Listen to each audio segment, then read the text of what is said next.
ಸರ್ವ ಮಂಗಲ ಮಾಂಗಲ್ಯೆ ಶಿವೇ ಸರ್ವಾರ್ಥ ಸಾಧ್ಯ. ನಮ್ಮ ತಾತಂಗೆ ನಮ್ಮ ತಾತಿರ್ ಹೇಳಿದ್ದಾರೆ. ಜಾತ್ರೆ ನಡೆಯುತ್ತೆ, ಬಾಯಿ ವಿಜೃಂಭಣೆಯಿಂದ ನಡೆಯುತ್ತೆ. 250-300 ಮರಿ ಬರುತ್ತೆ.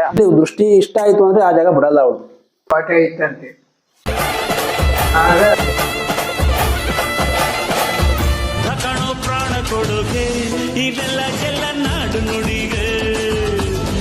ನಮಸ್ತೆ. ಸರ್ವ ಮಂಗಲ ಮಾಂಗಲ್ಯೆ ಶಿವೇ ಸರ್ವಾರ್ಥ ಸಾರ್ಥಿಕೆ ಶರಣ್ಯೇ ತ್ರ್ಯಂಬಕೆ ಗೌರಿ ನಾರಾಯಣಿ ನಮೋಸ್ತುತೆ. ನಮಸ್ತೆ, ನನ್ನ ಹೆಸರು ಪ್ರವೀಣ್ ಅಂತ. ಮೂಲತಃ ದರಿಘಟ್ಟ ಗ್ರಾಮದ ಲಕ್ಷ್ಮೀದೇವಿ ದೊಡ್ಡಮ್ಮ ಚಿಕ್ಕಮ್ಮನವರ ಅರ್ಚಕರು. ಅಮ್ಮನವರು ಲಕ್ಷ್ಮೀದೇವಿ ದೊಡ್ಡಮ್ಮ ಚಿಕ್ಕಮ್ಮ ಅಂದ್ರೆ ಇತಿಹಾಸ ಯಾರಿಗೂ ಗೊತ್ತಿಲ್ಲ, ನಮಗೂ ಗೊತ್ತಿಲ್ಲ, ನಮ್ಮ ತಾತಿಗೂ ಗೊತ್ತಿಲ್ಲ. ನಾವು ಕೇಳ್ಕೊಂಡು ಹೇಳೋದಷ್ಟೇ. ಇದು ಮೂರ್ತಿ ಕೆಳಗಡೆ ದೇವಸ್ಥಾನದಲ್ಲಿ ಇದೆ. ಅಲ್ಲಿಗೆ ಇಲ್ಲಿಂದ ಉತ್ಸವ ಮೂರ್ತಿ ತಗೊಂಡು ಹೋಗ್ತೀವಿ. ಈಗ ಯಾವುದೇ ಒಂದು ಕಾರ್ಯ, ಈಗ ಹಳ್ಳಿ ಮೇಲೆ ಹೋಗಿ ಹಳ್ಳಿಗೆ, ಈಗ ನಮ್ಮ ದೇವರ ಕುಳುಗಳು ನೂರಾರು ಊರಿನ ಕುಳುಗಳಿದ್ದಾರೆ. ಅಲ್ಲಿಗೆಲ್ಲ ಈಗ ಅರ್ಕೆ ಮಾಡ್ಕೊಂಡು ದೇವರ ತಗೊಂಡು ಹೋಗ್ಬೇಕು ಅಂದ್ರೆ ನಾವು ಇಲ್ಲಿಂದ ಎಷ್ಟೇ ಕಿಲೋಮೀಟರ್ ಅಲ್ಲೂ ಒತ್ಕೊಂಡೇ ಹೋಗ್ಬೇಕು. ಗಾಡಿ ಮೇಲೆ ಮಡಗಂಗಿಲ್ಲ. ಏಕೆಂದ್ರೆ ನಾವು ಆ ಕಾಲದಿಂದಲೂ ಗಾಡಿ ಮೇಲೆ ಮಡಗಿಲ್ಲ ದೇವ್ರನ್ನ. ಈಗ ಇಲ್ಲಿಂದ ಹೆಚ್ಚು KR ನಗರ, ಮೈಸೂರು ಹತ್ರವರೆಗೂ ಹೋಗಿದ್ದೀವಿ. 70-80-100 ಕಿಲೋಮೀಟರ್ ಗಂಟ ಕಾಲ್ನಡಿಗೆಲ್ಲ ಹೋಗಿದ್ದೀವಿ. ರಸ್ತೆಯಲ್ಲಿ ಫುಲ್ ಅನ್ಕ ಇರ್ತವೆ ಅಮ್ಮನವ್ರಿಗೆ. ಪ್ರತಿದಿನ ಉತ್ಸವ ಇದ್ರು ಪ್ರತಿದಿನ ಒಂದು ಅನ್ಕ ಇದ್ದೇ ಇರ್ತವೆ. ಅವ್ರು ಮಾಡ್ಸೋ ಕರ್ತವ್ಯ ಅವರು. ನಮ್ಮೂರವರು ಎಷ್ಟೇ ಉತ್ಸವ ಆದ್ರೂ ಅಡುಗೆ ಮಾಡಿಸ್ತಾರೆ. ಆ ಉತ್ಸವ ಇಂದ ಅಮ್ಮನವ್ರನ್ನ ಸಡ್ಲಿಸ್ಬಿಟ್ಟು ಮತ್ತೆ ಇಲ್ಲಿ ಬನ್ನಿ, ಇಲ್ಲಿ ತಂದು ಮಾಡೋಗ್ತೀವಿ. ಇದೆ ದೊಡ್ಡಮ್ಮ ಅಂದ್ರೆ ಈ ಕಡೆ ಸೈಡ್ ದೊಡ್ಡಮ್ಮ ಅವರು, ಈ ಕಡೆ ಚಿಕ್ಕಮ್ಮನವರು. ಇವರೇ ದೊಡ್ಡಮ್ಮ ಚಿಕ್ಕಮ್ಮ ದೇವಿ ಅಂತ. ಇವ್ರನ್ನ ಉತ್ಸವ ಮೂರ್ತಿಯಾಗಿ ಮಾಡ್ಕೊಂಡಿರೋದು ನಾವು. ಇಲ್ಲಿ ಈ ದೇವಸ್ಥಾನ ಮಾಡ್ಕೊಂಡಿರೋ ಉದ್ದೇಶನೇ ಅದು. ಕೆಳಗಡೆ ಉದ್ಭವ ಮೂರ್ತಿ ಇದೆ. ಕೆಳಗಡೆ ಯಾವಾಗಲೂ ಉದ್ಭವ ಎರಡು ಒಂತಲೇ ಮಾಡೋಕ್ಕಾಗಲ್ಲ ಅನ್ನೋ ಉದ್ದೇಶಕ್ಕೋಸ್ಕರ ಇಲ್ಲಿ ಮಾಡ್ಕೊಂಡಿರೋ ಉತ್ಸವ ಮೂರ್ತಿ ಅಂತ. ನಮಸ್ಕಾರ, ನನ್ನ ಹೆಸರು ಅಭಿಜಿತ್ ಅಂತ. ನಾವು ಇದೇ ದಡಿಘಟ್ಟ ಗ್ರಾಮಸ್ಥರು. ಇದು ಬಂದು ತಾಯಿ ದೊಡ್ಡಮ್ಮ ಚಿಕ್ಕಮ್ಮ ದೇವಿ ದೇವಸ್ಥಾನ. ಇದು ಸುಮಾರು 700 ವರ್ಷದ ಇತಿಹಾಸ ಇದೆ. 700-800 ವರ್ಷದ್ದು. ಚೋಳರ ಕಾಲದ ಶೈಲಿಲಿ ಕಟ್ಸಿರುವಂತ ದೇವಸ್ಥಾನ. ಮೇಲೆಲ್ಲ ಸಪ್ತಮಾತೃಕೆಯರ ವಿಗ್ರಹಗಳಿದೆ. ಈಗೆಲ್ಲ ಸುಮಾರು 700 ವರ್ಷ ಆಗಿರೋದ್ರಿಂದ ಎಲ್ಲ ಭಿನ್ನವಾಗಿದೆ. ಸದ್ಯಕ್ಕೆ ಆಲ್ಟ್ರೇಷನ್ ಮಾಡಿಸ್ಬೇಕು. ಈಗ ಹೊಸದಾಗಿ ದೇವಸ್ಥಾನ ಕಟ್ಟಿದ್ದಾರೆ ಒಂದು ಅಮ್ಮಂಗೆ ಅಂತಾನೆ. ಅದಿನ್ನೂ ಓಪನ್ ಆಗಿಲ್ಲ. ಈ ಸದ್ಯಕ್ಕೆ ಈ ದೇವಸ್ಥಾನದಲ್ಲೇ ಮಾಮೂಲಿ ಮೂಲಸ್ಥಾನ ಇದ್ದೇನೆ. ದೇವರು ಒಳಗಡೆ ಒಡಮೂಡಿರೋದ್ರಿಂದ ಇಲ್ಲೇ ಪೂಜೆ ನಡ್ಕೊಂಡು ಹೋಗ್ತಾ ಇದೆ. ವರ್ಷ 40 ಜನನೇ ದೇವರಿಗೆ ಪೂಜೆ ಮಾಡ್ಕೊಂಡ್ ಬರ್ತಾ ಇರ್ತಾರೆ. ಈ ದೇವ್ರಿಗೆ ಜಾಸ್ತಿ 40 ಜನನೇ ಒಕ್ಲುಗಳು ಜಾಸ್ತಿ. ಇನ್ನು ಎಲ್ಲ ಕ್ಯಾಸ್ಟ್ ಅವರು ದೇವ್ರಿಗೆ ಒಕ್ಲುಗಳಿದ್ದಾರೆ. ಎಲ್ಲ ಜನನು ಸಮಯದ ದೇವಸ್ಥಾನ ಮಾಡ್ಕೊಂಡು ಹೋಗ್ತಾ ಇದ್ದಾರೆ, ಪೂಜೆ ಮಾಡಿಸ್ಕೊಂಡು ಹೋಗ್ತಾ ಇದ್ದಾರೆ. ವರ್ಷದಲ್ಲಿ 2 ಸತಿ ಅಂದ್ರೆ ದೊಡ್ಡ ಜಾತ್ರೆ ಶಿವರಾತ್ರಿ ಹಬ್ಬದಿಂದ ನಡೆಯುತ್ತೆ. ಶಿವರಾತ್ರಿ ಹಬ್ಬದಿಂದ ಅಮ್ಮಂಗೆ ಶಿವ ಪೂಜೆ ನಡೆಯುತ್ತೆ. ಸಂಜೆ 7 ಗಂಟೆ ಮೇಲೆ 12 ಪೂಜೆ ಬೆಳಗಿನ ಜಾವ ಗಂಟೆ ನಡೆಯುತ್ತೆ. ಅದಾದ್ಮೇಲೆ ಬೆಳಗ್ಗೆ ಇಲ್ಲಿ ಬೆಡ್ತಳ್ಳಿ ದೇವಸ್ಥಾನ ಇದೆ. ಅಮ್ಮಂಗೆ ತಮ್ಮ ಆಗ್ಬೇಕು. ಇಲ್ಲಿಂದ ನೈವೇದ್ಯ ಹೋಗುತ್ತೆ. ಬಾಯಿಬೀಗ ಚುಚ್ಕೊಂಡು ಇಲ್ಲಿಂದ ಅಲ್ಲಿ ಕರ್ಕೊಂಡು ಹೋಗ್ತಾರೆ ಜನಗಳನ್ನ. ಅಲ್ಲಿ ನೈವೇದ್ಯ ಬಾಯಿಬೀಗ ಎಲ್ಲ ನಡೆದಾದ್ಮೇಲೆ ನೆಕ್ಸ್ಟ್ ಅದಾದ ಬೆಳಿಗ್ಗೆ ಮಾರಿ ಹಬ್ಬನೇ ಅಂತ ನಡೆಯುತ್ತೆ. ಮಾರಿ ಹಬ್ಬ ಉತ್ಸವ ಎಲ್ಲ ನಡೆದಾದ್ಮೇಲೆ ಕರಿ ಹಾಕ್ತಾರೆ. ಕರಿ ಹಾಕಿದ್ಮೇಲೆ ಅದು ರಂಗ 9 ದಿವಸನೋ 12 ದಿವಸನೋ ಬರುತ್ತೆ. ರಂಗದ ಉತ್ಸವ ನಡೆಯುತ್ತೆ. ಅದಾದ ಬೆಳಿಗ್ಗೆ ಪೂರಾ ಭಾನುವಾರ ಜಾಗರಣೆ ಅಂತ ಮಾಡ್ತಾರೆ. ರಂಗದ ಮುಗಿಸ್ತಾ ಆಯ್ತು ಅಂದ್ರೆ ಇನ್ನು ಸೋಮವಾರ ಕೋಲ ಹಬ್ಬ ಅಂತ ಮಾಡ್ತಾರೆ. ಭೈರವೇಶ್ವರ ದೇವಸ್ಥಾನ ಇದೆ, ಅಲ್ಲಿ ಕೋಲ ಹಬ್ಬ ಅಂತ ಮಾಡಿ ಅದ್ ಮುಗಿಸಿದ್ಮೇಲೆ ಮಂಗಳವಾರ ಒಂದಿನ ಏನು ಇರಲ್ಲ. ಅದಾದ ನೆಕ್ಸ್ಟ್ ಸೌತ ಅಂತ ಮಾಡ್ತಾರೆ. ಅಮ್ಮಂಗೆ ಕಂಕಣ ಕಟ್ತಾರೆ. ಊರೊಳಗಡೆ ಉತ್ಸವ ಮೂರ್ತಿ ವಿಗ್ರಹ ದೇವಸ್ಥಾನ ಇದೆ ಇನ್ನೊಂದು, ಅಲ್ಲಿ ಅಮ್ಮಂಗೆ ಕಂಕಣ ಕಟ್ತಾರೆ. ಅಲ್ಲಿ ಕಂಕಣ ಕಟ್ಟಿ ಬಂದಿಲ್ಲಿ ಕೆಳಗಡೆನೂ ಕಂಕಣ ಕಟ್ಟಿ ಅಮ್ಮಂಗೆ ಉತ್ಸವ ಸ್ಟಾರ್ಟ್ ಆಗುತ್ತೆ. ಅವತ್ತಿನ ಊರೊಳಗೆ ಮಾತ್ರ ಹೆಬ್ಬಾಕ್ಲು ಅಂತಿತ್ತು, ಕೋಟೆ ಇತ್ತು ಮುಂಚೆ. ಆ ಕೋಟೆ ಹೆಬ್ಬಾಕ್ಲು ಏನಿತ್ತು ಅವತ್ತು ಊರು ಮುಂಚೆ ಇದ್ದಿದ್ದು ಅಷ್ಟೇನೆ, ಕೆಳಗಡೆ ಬೆಳೆದಿರ್ಲಿಲ್ಲ. ಆ ಕೋಟೆ ಹೆಬ್ಬಾಕ್ಲು ಎಷ್ಟಿದೆ ಅದ್ರ ಮೇಲ್ಗಡೆ ಮಾತ್ರ ಅಮ್ಮ ಉತ್ಸವಕ್ಕೆ ಅಂತ ಹೊರಡುತ್ತೆ. ಅವತ್ತು ಅಲ್ಲಿ ಪೂಜೆ ಎಲ್ಲ ಮುಗಿಸಾದ್ಮೇಲೆ ಇನ್ನು ಶುಕ್ರವಾರ ದಿನ ಬಾಯಿಬೀಗ ಅಂತ ಇರುತ್ತೆ ಅಮ್ಮಂಗೆ. ಮಡೆ ಉತ್ಸವ, ಆರತಿ, ಬಾಯಿಬೀಗ. ಬೆಡ್ತಳ್ಳಿಯಿಂದ ದೇವ್ರು ಬರುತ್ತೆ. ಕೊಂಡ ಆ ದೇವ್ರಿಗೆ ಕೊಂಡ ಹಾಕೋದು. ಬೆಡ್ತಳ್ಳಿ ಚಿಕ್ಕಯ್ಯ ಅಂತ, ಚಿಕ್ಕಯ್ಯ, ದೊಡ್ಡಯ್ಯ, ಮೈಲಾರಲಿಂಗೇಶ್ವರ 3 ದೇವರು ಬರುತ್ತೆ. ಅದಕ್ಕಿಂತ ಮುಂಚೆ ಲಕ್ಷ್ಮೀದೇವಿ ಅಂತಿದೆ ಅಮ್ಮನ ದೇವಸ್ಥಾನ ಹಿಂದೆಗಡೆನೆ. ಸವಿತಾ ಸಮಾಜದ ವತಿನ ದೇವಸ್ಥಾನ ಇದೆ. ಆ ದೇವ್ರದ್ದು ಉತ್ಸವ ನಡೆಯುತ್ತೆ. ಅದಾಗಿ ದೇವಸ್ಥಾನಕ್ಕೆ ಇದು ಮಾಡ್ಮೇಲೆ ಅಲ್ಲಿಂದ ಕನ್ನ ಕಡಿ ತರ್ತಾರೆ. ತಂದು ಬೆಡ್ತಳ್ಳಿ ದೇವರು ಎಲ್ಲ ಬಂದ್ಮೇಲೆ ಬೆಡ್ತಳ್ಳಿ ದೇವಿಯಿಂದ 3 ದೇವ್ರು ಬರುತ್ತೆ.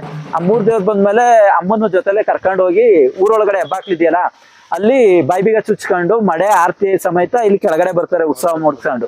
ಮದ್ದು ಗುಂಡು ಎಲ್ಲ ವಿಜೃಂಭಣೆಯಿಂದ ನಡೆಯುತ್ತೆ ಶುಕ್ರವಾರ. ಅದೆಲ್ಲ ಮುಗಿಸ್ಕೊಂಡ್ಬಂದು ಇಲ್ಲಿ ಕೊಂಡ ಹಾಕಿ, ಕೊಂಡ ಎಲ್ಲ ದೇವರೆಲ್ಲ ಆಯ್ದ್ಮೇಲೆ ಬಾಯಿಬೀಗ ಇರೋರು ಆರತಿಯವರೆಲ್ಲ ಕೊಂಡ ಹಾಯ್ತಾರೆ. ಆಮೇಲೆ ಅಮ್ಮಂದು ಪೂಜೆ ನಡೆಯುತ್ತೆ. ಪೂಜೆ ನಡೆದ್ಮೇಲೆ ಅವತ್ತಿನ ಉತ್ಸವ ಲಾಸ್ಟ್ ಆಗುತ್ತೆ. ಇನ್ನ ಶನಿವಾರ ಬೆಳಗ್ಗೆನೆ ಕದ್ಬಳ್ಳಿಯಿಂದ ದಳವಾಯಿ ದೊಡ್ಡಯ್ಯ ಚಿಕ್ಕಯ್ಯ ದೇವರಿದೆ, ಅದು ಬರುತ್ತೆ. ಅಲ್ಲಿಂದ ಅವತ್ತು ಸುಮಾರು ಸುತ್ತಮುತ್ತ ಹಳ್ಳಿ ಜನ, ದೇವ್ರ ಒಕ್ಕಲು ಎಷ್ಟು ಜನ ಇದ್ದಾರೆ ಅಷ್ಟೆಲ್ಲ ಮರಿಗಳೆಲ್ಲ ತಂದು ಬಿಟ್ಟಿರ್ತಾರೆ. ಅಮ್ಮಂಗೆ ಅರ್ಕೆ ಮರಿಗಳು ಬಿಟ್ಟಿರ್ತಾರೆ. ಒಂದು 300 ಮರಿಗಳಂತ 250-300 ಮರಿ ಬರುತ್ತೆ. ಮರಿನೆಲ್ಲ ತಂದು ಇಲ್ಲೇ ಒಂದೇ ಹತ್ರನೇ ಕಟ್ ಮಾಡಿ ಎಲ್ಲ ಪೂರ ಅಡುಗೆ ಎಲ್ಲ ಇಲ್ಲೇ ದೇವಸ್ಥಾನ ಸುತ್ತಾನೆ ಅಡುಗೆ ಮಾಡಿ ಒಂದು 25-30 ಸಾವಿರ ಜನ ಸೇರ್ಕೊತಾರೆ. ಅವ್ರಿಗೆ ನೈಟೇ ಊಟದ ವ್ಯವಸ್ಥೆ ಇರುತ್ತೆ. ಸಂಜೆ 7-8 ಗಂಟೆ ಹಂಗೆ ದೊಡ್ಡಯ್ಯ ಚಿಕ್ಕಯ್ಯ ಆಮೇಲೆ ಬೆರ್ತಳ್ಳಿ ದೇವ್ರುಗಳು ಆಮೇಲೆ ಅಮ್ಮನ್ನು ಕರ್ಕೊಂಡು ಊರೊಳಗಡೆ ಉತ್ಸವಕ್ಕೆ ಹೋಗುತ್ತೆ. ಅಣ್ಕೆ ಎಲ್ಲ ಮುಗಿಸ್ಕೊಂಡು ಬೆಳಗಿನ ಜಾವ 2 ಗಂಟೆ ಹೊತ್ತಿಗೆ ದೇವ್ರು ಬರೋ ಹೊತ್ತಿಗೆ ಇಲ್ಲಿ ಬಂದಂತ ಭಕ್ತಾದಿಗಳೆಲ್ಲ ಅಡಿಗೆ ಮಾಡಿರ್ತಾರೆ. ದೇವ್ರು ಎಷ್ಟು ಜನ ಇದ್ದಾರೆ, ಹಳ್ಳಿ ಮೈಸೂರು, ಬೇರ್ಯ, ಅಲ್ಲಿ ಗನ್ನಹಳ್ಳಿ ಅವರೆಲ್ಲ ಸೇರ್ಕೊಂಡು ಇಲ್ಲಿ ಅಡಿಗೆ ಮಾಡಿರ್ತಾರೆ ದೇವ್ರು ಬರೋದಕ್ಕೆ. ಆ ದೇವ್ರು ಬಂದ್ಮೇಲೆ 2 ಗಂಟೆಗೆ ದೇವ್ರು ಹೋಗಿ ತೀರ್ಥ ಹಾಕಿ ದಳವಾಯಿ ದೊಡ್ಡಯ್ಯ ಅಂತಿದೆ, ರಾಶಿ ಮೇಲೆ ಹೋಗುತ್ತೆ ದೇವ್ರು. ಆ ದೇವ್ರೋಗಿ ತೀರ್ಥ ಹಾಕಿ ಬಂದ್ಮೇಲೆ ಎಲ್ಲ ದೇವ್ರು ಪೂಜೆ ಮುಗಿಸ್ತಾರೆ, ದೇವ್ರಿಗೆ ನೈವೇದ್ಯ ಮಾಡ್ತಾರೆ. ನೈವೇದ್ಯ ಮಾಡಿದ್ಮೇಲೆ ಜನಗಳಿಗೆ ಊಟ ಕೊಡ್ತಾರೆ. ದೇವರಿಗೆ ಮಾಮೂಲಿ ಬೆಲ್ದನ್ನೇ ನೈವೇದ್ಯ ಮಾಡ್ತಾರೆ, ದೇವ್ರು ಬರೀ ತೀರ್ಥ ಹಾಕಿ ಬರುತ್ತೆ ಅಷ್ಟೇ. ತೀರ್ಥ ಹಾಕಿ ಬಂದ್ಮೇಲೆ ಬಂದಂತ ಭಕ್ತಾದಿಗಳಿಗೆಲ್ಲ ಊಟ ಕೊಡ್ತಾರೆ. 6 ಗಂಟೆ ಹೊತ್ತಿಗೆ ಕ್ಲೋಸ್ ಮಾಡ್ಬಿಡ್ತಾರೆ.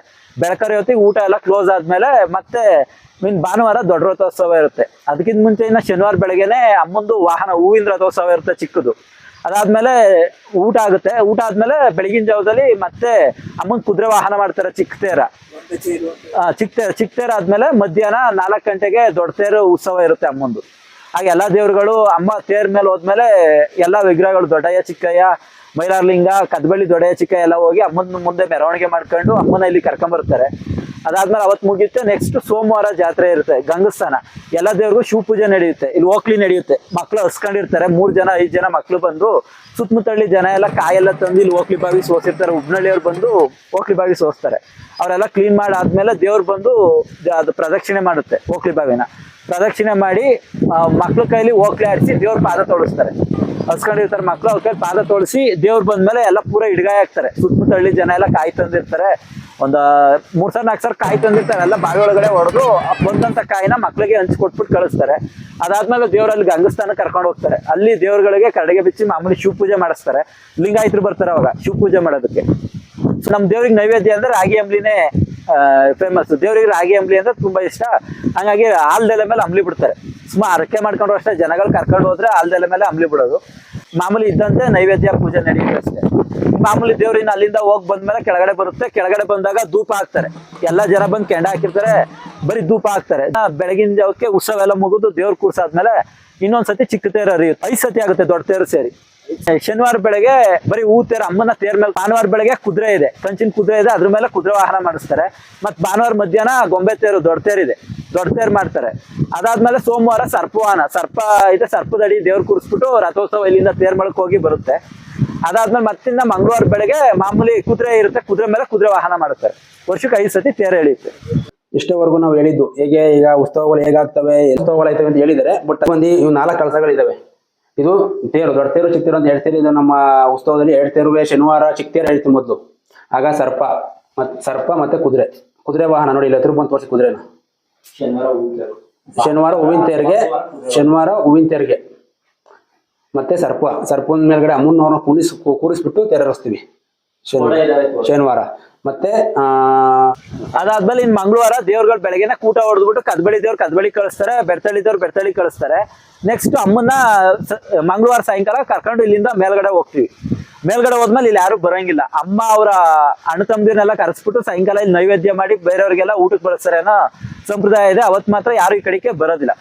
ದೇವ್ರು ಸೂರ್ಯ ಮುಳುಗಿದ್ಮೇಲೆ ಈ ಕಡೆಗೆ ಯಾರು ಬರಲ್ಲ. ಅವತ್ತು ಇಷ್ಟೊತ್ತಾದ್ರೂ ಅಷ್ಟೇ ಎಲ್ಲ ಪೂರ ಇಲ್ಲಿಂದ ರಾಮನಾಥ್ಪುರದ ಒಳಗೆ ಹೋಗ್ಬೇಕು ಅಂದ್ರು ಅಷ್ಟೇ. ಒಳಗೆ ಹೋಗ್ಬೇಕಾದ್ರೆ 15 ಗಂಟೆನೂ ಒತ್ಕೊಂಡು ಹೋಗ್ಬಿಟ್ಟು ದೇವ್ರ ಪೂಜೆ ಮಾಡಿಸ್ಕೊಂಡು ಒತ್ಕೊಂಡೆ ದೇವ್ರನ್ನ ಇಲ್ಲಿ ದೇವಸ್ಥಾನ ಕರ್ಕೊಂಡ್ ಬರ್ತೀವಿ. ಅಮ್ಮನವ್ರನ್ನ ಒಡ್ಡಿರ್ತೀವಿ, ಉತ್ಸವ ಮೂರ್ತಿಯಾಗಿ ಒಡ್ ಮಡಗಿರ್ತೀವಿ. ಬಟ್ ಅಮ್ಮನವ್ರು ಇಬ್ರು ದೊಡ್ಡಮ್ಮ ಚಿಕ್ಕಮ್ಮಲ್ಲಿ ಮಡಗಿರ್ತೀವಿ, ಬಟ್ ಯಾರು ಕಾಣಲ್ಲ. ಇನ್ ಮೇಲ್ಗಡೆ ಪರಬಾಳೆ ಹಾಕಿರ್ತೀವಿ, ಪರಬಾಳೆ ಮಾತ್ರ ಕಾಣುತ್ತೆ. ಇದನ್ನೇ ಎಷ್ಟೋ ಸಾವಿರಾರು ಜನ ಇದೇ ದೇವರು ಅನ್ಕೊಂಡಿದ್ದಾರೆ. ಬಟ್ ಅದು ಅಲ್ಲಿ ಕೆಳಗಡೆ ದೊಡ್ಡಮ್ಮ ಚಿಕ್ಕಮ್ಮ ಅಂತ ದೇವ್ರು ಇದಾವೆ, ಮಡಗಿರ್ತೀವಿ ಅಲ್ಲಿ. ಅವಳ ದೃಷ್ಟಿ ಹೇಗೆ ಅಂದ್ರೆ ಹೊರಗಡೆ ಕಾಣಲ್ಲ. ಅವಳು ನೋಡಿದ್ರೆ ಎಲ್ಲರೂ, ಬಟ್ ಅವಳು ಯಾರಿಗೂ ಕಾಣಲ್ಲ. ಅವಳ ದೃಷ್ಟಿನೇ ಆಗ್ಲಿಂದಲೂ ಹಂಗೆ. ಅದು ಬರೀ ಪರಬಾಳೆ ನೋಡ್ಕೊಂಡು ಕೈ ಮುಕ್ಕೊಂಡವ್ರು ಎಷ್ಟೋ ಜನ ಇದ್ದಾರೆ. ಎಷ್ಟೋ ಜನ ಗೊತ್ತಿಲ್ಲ ಇವತ್ತಿನವರೆಗೂ ದೊಡ್ಡಮ್ಮ ಚಿಕ್ಕಮ್ಮ ಆ ಕಡೆ ಇದ್ದಿರ್ತಾರೆ, ಇಲ್ಲಿರ್ತಾರೆ, ಒಳಗಡೆ ಇದ್ದಾರೆ ಅಂತ ಗೊತ್ತಿಲ್ಲ. ಅದೊಂದು ಇದು. ಏಕೆಂದ್ರೆ ಅವಳ ದೃಷ್ಟಿ ಹೇಗೆ ಅಂದ್ರೆ, ಅವಳು ಎಲ್ಲಿ ದೃಷ್ಟಿ ಇಷ್ಟ ಆಯ್ತು ಅಂದ್ರೆ ಆ ಜಾಗ ಬಿಡಲ್ಲ. ಅವಳು ಉದ್ಭವ ಆಗ್ಬಿಡ್ತಾಳೆ ಅಲ್ಲೇ. ಎಷ್ಟೋ ಈಗ ನಾನಾ ತರ ಈಗ ಸುತ್ತಮುತ್ತ ಇಲ್ಲಿ ಜುಟ್ನಳ್ಳಿ ಬಾರೆಯಲ್ಲಿ ಉದ್ಭವ ಆಗಿದ್ದಾಳೆ, ಜಕ್ನಳ್ಳಿ ಉದ್ಭವ ಆಗಿದ್ದಾಳೆ, ಮಾದಾಪುರದ ಉದ್ಭವ ಆಗಿದ್ದಾಳೆ, ರಾಜಾಪುರದ ಉದ್ಭವ ಆಗಿದ್ದಾಳೆ. 6 ಗಂಟೆಯಿಂದ ಬೆಳಗ್ಗೆ ಸಂಜೆ ಪೂಜೆ ಮಾಡ್ಲೇಬೇಕು ಡೈಲಿ. ಶುಕ್ರವಾರ ಮಾತ್ರ ಉತ್ಸವ ಬೆಳಗಿನ ಸಂಜೆ ಗಂಟೆ ಪೂಜೆ ಆಗುತ್ತೆ. ಬೆಳಿಗ್ಗೆ ಮಾಮೂಲಿ ಟೈಮ್ ಪೂಜೆ ಆಗುತ್ತೆ. ಶುಕ್ರವಾರ ಬೆಳಗಿನ ಸಂಜೆ ಗಂಟೆ ಎಷ್ಟು ಸಾವಿರಾರು ಭಕ್ತಾದಿಗಳು ಪೂಜೆ ಮಾಡ್ಕೊಂಡು ಹೋಗ್ತಾರೆ. ಇಲ್ಲಿ ಅಮ್ಮನವ್ರಿಗೆ ತೆಲಿಗೆ ಮಾಡ್ಕೊಂಡು ಹೋಗ್ಬೇಕು. ಇಲ್ಲಿ ತೆಲಿಗೆ ಮಾಡ್ಕೊಂಡು, ತೆಲಿಗೆ ಅಂದ್ರೆ ಅವಳಿಗೆ ನಾವು ವರ್ಷಕ್ಕೊಂದು ಜಾತ್ರೆಯಲ್ಲಿ 350-400 ಮಡಿ ಕರೆದು ಪುರ ಮಾಡ್ತೀವಿ. ಬಟ್ ಅವಳಿಗೆ ಪುರ ಮಾಡೋದು, ಅವಳಿಗೆ ಎಷ್ಟೇ ದೊಡ್ಡ ಪುರ ಮಾಡಿದ್ರು ಅವಳಿಗೆ ಎಡೆ ಮಾಡೋದು ನಾವು ಬೆಲ್ದನ್ನ, ನೈವೇದ್ಯ ಬೆಲ್ದನ್ನ ಮಾತ್ರ ಎಡೆ ಮಾಡೋದು. ಅದರಿಂದ ಅಲ್ಲಿ ನಾವು ಪ್ರತಿ ಶುಕ್ರವಾರ ಇಲ್ಲಿಂದ ತೆಲಿಗೆ ಮಾಡ್ಕೊಂಡು ಕೆಳಗಡೆ ಹೋಗಿ ಅಲ್ಲಿ ಉದ್ಭವ ಮೂರ್ತಿಗೆ ಎಲ್ಲ ಪೂಜೆ ಮುಗಿಸ್ಕೊಂಡು ಅಲ್ಲಿ ಎಡೆ ಪೂಜೆನ ಮುಗಿಸ್ಕೊಂಡು ಮತ್ತೆ ಇಲ್ಲಿ 9 ಗಂಟೆ 9:30 ಇಲ್ಲಿ ಬಂದು ಇಲ್ಲಿ ಉತ್ಸವ ಮುಗಿಸ್ಕೊಂಡು ಆದ್ಮೇಲೆ ನಾವು ಉಪವಾಸ ಇರ್ತೀವಿ. ನಾವು ಮನೆಗೆ ಹೊರ ತೀರಿಸ್ಕೊಂಡು ಅವತ್ತಿನ ಶುಕ್ರವಾರ ಪೂಜೆನ ಕ್ಲೋಸ್ ಮಾಡ್ತೀವಿ.